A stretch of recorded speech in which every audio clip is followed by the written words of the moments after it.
Welcome. We're back for our lectures. This time, we're going to talk about part 4, which is a continuation of analytical techniques for objective questions. Here we shall see more objective questions, whether of the definitional type, distinction type, but mostly of the theoretical discussion questions. So, let's have a look at the answer of Hermenegildo Atienza. He obtained 100% in political law and was first place in 1932 bar exams. Hermenegildo Atienza used to be a congressman from the city of Manila, and during the time of former President Macapagal, he was the executive secretary. So what was the question asked of him? Will legislative powers be delegated? What about the judicial and administrative powers? Notice there are 3 questions here. These must all be addressed in a similar manner. Number 1, can legislative powers be delegated? Can judicial powers be delegated? What about administrative powers? Now, when you look at this is an illustration of an instance when, even if your answers are not so good, but if your introductory portion is good, then your examiner is liable to gloss over the errors. So let's find out how he's answered this and what was his error in answering. Despite the errors, I said to repeat, he got 100. So what is the lesson I would like you to remember here? The lesson I would like you to remember is that if you're able to impress the examiner from first reading of your answer, then probably he'll not continue reading anymore. He'll just give you perfect credit for the answer. So what was his answer? Legislative power cannot be delegated. This is a conclusion. He must state the reasons behind his conclusion. And remember, let's look at the manner by which he has answered the area. Can legislative powers be delegated? And therefore, the discussion should be for the others similarly to this one that we're going to discuss now. So conclusion and then reason. This is based on the ethical principle that the power is not simply a right or privilege, but a duty and obligation. Remember, this is his own words.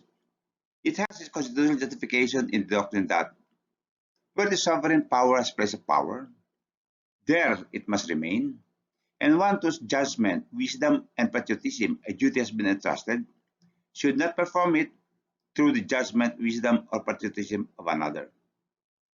And then he came up with a further explanation looking at the exceptions. However, but the delegation is not of the power to determine what the law is, but how it is to be executed, delegation is proper. Notice how he cited the case. He cited the titles of the case, but he did not state the GR number as well as the date of promulgation. So remember, it's not imperative that you must cite a jurisprudence to support your answer. If you could remember it, then well and good. But if not, then you're not obligated to cite a case or even a provision of law. It is the essence that you must cite.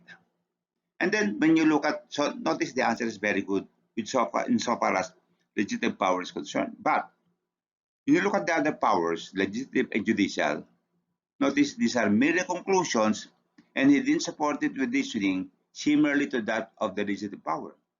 But notwithstanding, he got 100%. So again, let me repeat the moral lesson. Good introduction, good answer. Neither can the judicial or executive powers be delegated. Why? He did not explain why. Then it has been held that the court may not divest itself of the power and duty to try a case by referring it to a referee without complying with all the requisites of law. But why? The Piano versus McMahon. Neither can the power of appointment be delegated to the legislature. But why? He didn't state why. And to have a perfect answer, I would suggest that this is what you should do. You come up with a conclusion and then explain. And then ask questions why could be asked. Then your answer is not yet complete. Remember the lessons learned there. Notice again, you have the answer of Rojas. He got 100% in remedial law. We've talked about Rojas already. So what was the question asked of him? Upon what grounds is hearsay excluded? You should be able to answer this. This is quite simple. But then for those who are not schooled in remedial law, this seems to be difficult. So how did he answer this? Notice his answer here is long, so we have to truncate it. This is the way he has answered it. Hearsay evidence excluded upon the grounds of public policy, period. But why?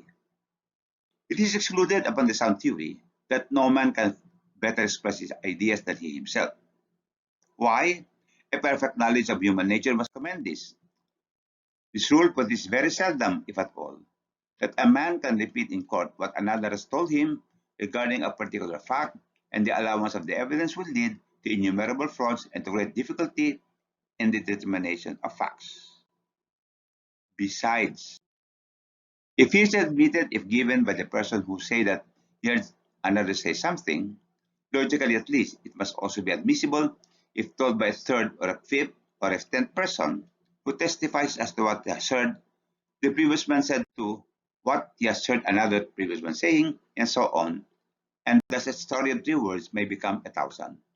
The law cannot allow that. He says only admitted in very few cases where the law on the ground of necessity or convenience admits it but well guarded by technical rules. These are the exceptions to the hearsay rule. Notice there are 6 sentences. Let's reduce. Why must we reduce?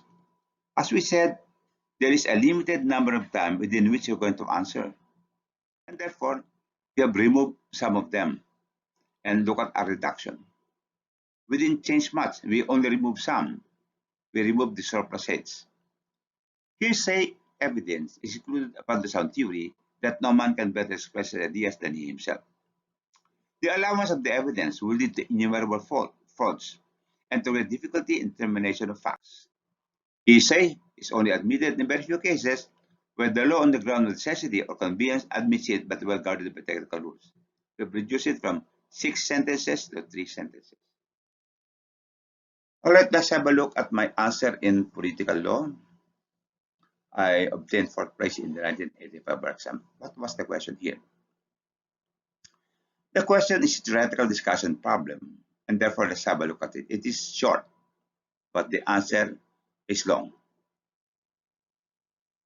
In De La Llana versus Alba, Batas Bambansa bilang 129, the Judiciary Act, Regulation Act was challenged in the ground that the abolition of the then existing inferior courts, except the Sandiganbayan and the Court of Tax Appeals, was violative of the secure tenure guaranteed to members of the Judiciary. How did the court rule? What was the ratio decidendi? Was there any qualification? Notice, the question was asking about a specific case. And therefore, I strongly urge you to have a look at all cases within the last 5 years. Because normally, if cases are asked in the bar, it's usually within the last 5 years. And it's very dangerous, especially if the examiner cites a specific case. So if you have not read the case, you're not familiar with the case, then you are dead meat. So let's go back and have a look at the questions again. There are 3 questions which I must satisfy. How did the court rule? What was the ratio decidendi? Was there any qualification? So let's analyze my answer to find out why I got 90% there. And notice again, to get a high grade, you must satisfy what the examiner wants. You must give him what he wants. Now let's have a look at this. So start outright by citing that particular case. Citing again the ruling there. The court ruled in the De La Llana versus Alba. I forgot to say. The court ruled in the case of De La Llana versus Alba, or ruled in the De La Llana versus Alba case. Notice I forgot to use the word case. Now, that Batas Pambansa bilang 129, the Judiciary Regulation Act was not violative of the secure tenure to members of the judiciary guaranteed by the Constitution. So notice the error that I committed, but it's the same. That error is a very minor error. So therefore, I must continue. Why? Because this is merely conclusion. I must explain my conclusion, how I arrived at my conclusion. The ratio decidendi. I remember the question was asking about the ratio decidendi. The ratio decidendi proceeded to make a distinction between removal and abolition. The legislature is empowered by the Constitution to create courts. The court proceeded to say that the removal presupposes the existence of an office. The office remains after the occupant is removed, while in abolition, it is the office that is erased. The guarantee of security of tenure exists only where there is an office and does not extend to cases where there is an abolition of the office. Thus, the security of tenure of the members of the judiciary was not impaired by the abolition of the office they were occupying. What the legislature create, it could abolish. The rule was, however, qualified to cover only instances of abolition of office which is done in good faith because of the abolition of office was made in bad faith, arbitrary and serves no useful purpose, then the constitutional guarantee of zero tenure extended to members of the judiciary is impaired. Notice how I have answered them one by one. Now, let's have a look at another problem here. This time our answer is hypothetical. So let's analyze the question and let's see how we should answer this. Now remember, you must answer all the questions asked by the examiner in order for you to get a good grade. So let's have a look at this. The police power, the power to tax, and the power of eminent domain are inherent powers of government. May a tax be validly imposed in the exercise of the police power and not of the power to tax? If your answer is in the affirmative, give example. So notice that this question teaches you how you're going to answer it. Why? Because it already says if your answer is in the affirmative, give example. So therefore, you want your answer to be in the affirmative. Now, having said that, the length of your answer now is dependent upon the subject weight, as we said. So we must look at an answer that satisfies a 5% or less weight and an answer where the weight exceeds 5%. So let's have a look at it now. If the answer is 5% or less, this is the way how we're going to answer. Conclusion. And then cite an example. The fees collected by the sugar industry was for the purpose of stabilizing the sugar industry, which is one of the pillars of the Philippine economy, which affects the welfare of the state. The imposition was in the exercise of police power, which is for the general welfare of the entire state, therefore for a public purpose. Republic versus Bacolod Murcia, 1966. Republic versus Murcia, by the way, was citing Roots versus Araneta. So let's have a look at the expanded answer if the weight is more than 5%. So, yes, a tax may validly, I missed the word may, a tax may validly be imposed in the exercise of the police power and not of the power to tax. An example of the exercise of the police power is not of the power to tax is the stabilization fees collected from the sugar industry. The levy was for a regulatory purpose to protect and promote the sugar industry, which is also for a public purpose. It was for the purpose of rehabilitating the sugar industry, which is one of the pillars of the Philippine economy, which affects the welfare of the state. The sugar industry is one of the pillars of the Philippine economy because it contributes towards earning much needed foreign exchange. It provides employment opportunities to a great number of the populace, etc. The tax is not so much an exercise of the power of taxation, nor imposition of special levy, but exercise of police power, which is for the general welfare, and then this is the case of Bacolod versus Murcia. So remember how we're going to address it. Let's have a look at a typical definitional question.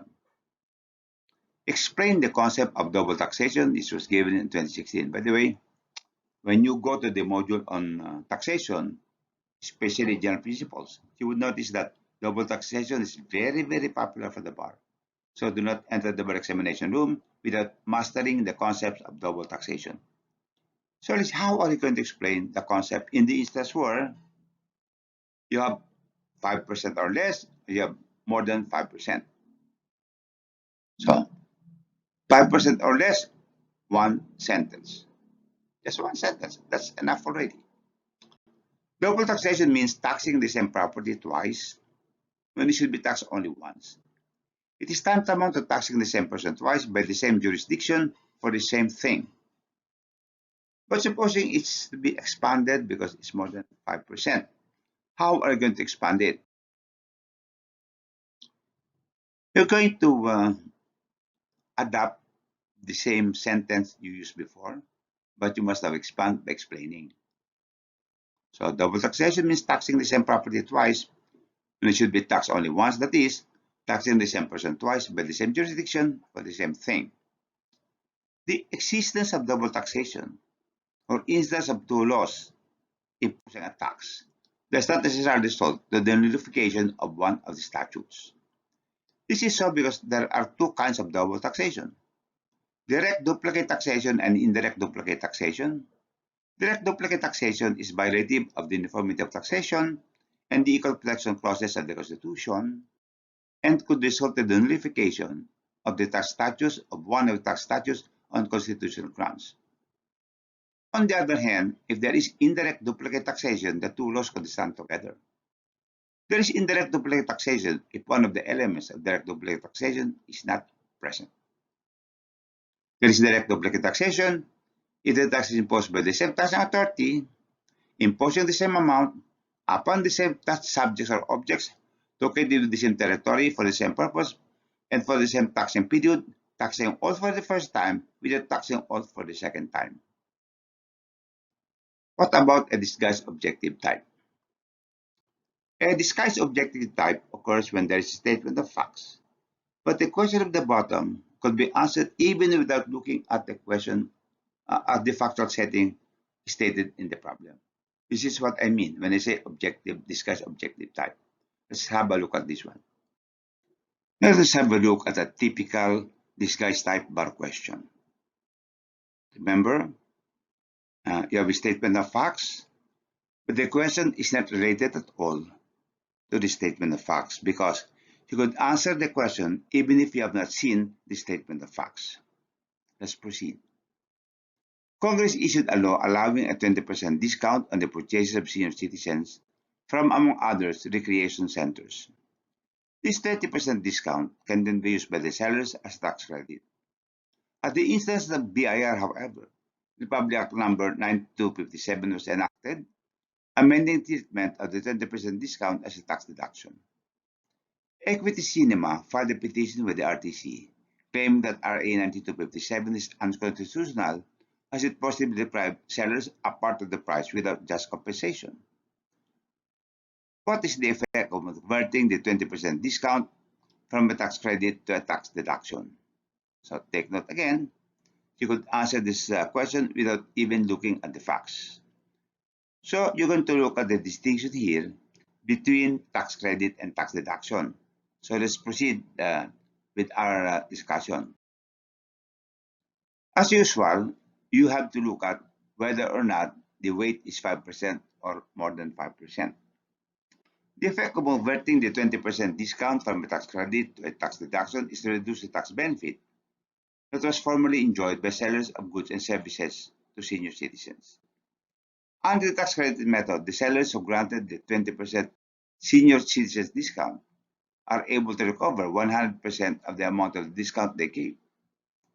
Upon the other hand, under the tax deduction method, they are allowed to recover only a certain percentage, depending upon the tax base of the discount they gave. So take note of that, between 3 to 5 sentences. But if more than 5%, then you are obligated to have an expanded answer.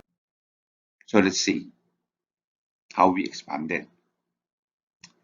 The effect of converting the 20% discount from a tax credit to a tax deduction is to reduce the tax benefit that was formerly enjoyed by sellers of goods and services to senior citizens.